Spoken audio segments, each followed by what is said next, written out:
កនរីគឺជាទីក្រុងរណបថ្មីដែលហ៊ុំព័ទ្ធដោយហេដ្ឋារចនាសម្ព័ន្ធដែលមានស្តង់ដារខ្ពស់ដែលរួមបញ្ចូលដោយអគារពាណិជ្ជកម្ម ខុនដូ លំនៅឋាន ផ្សារទំនើប និងសណ្ឋាគារលំដាប់អន្តរជាតិ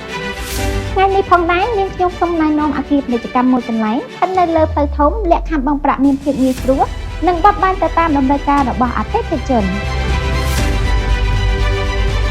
អគារនៅរាជពាដំណាក់កាលទី 3 មានកម្ពស់ 5 ជាន់រចនាបថតាមបែបអឺរ៉ុបនៅក្នុងមួយជាន់ជាលំហពាណិជ្ជកម្មធំទូលាយមានចំណតឯកជនក្រោមដីនិងបំពាក់ជូនជណ្ដើរយន្តដ៏ទំនើបមានភាពងាយស្រួលក្នុងការប្រកបអាជីវកម្មទៅតាមតម្រូវការរបស់លោកអ្នក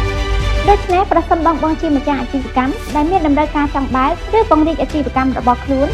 សូមទំនាក់ទំនងមកកាន់ក្រុមការងារ iTeam តាមរយៈលេខទូរស័ព្ទ link Telegram ឬប្រអប់ Chat Page សូមអរគុណ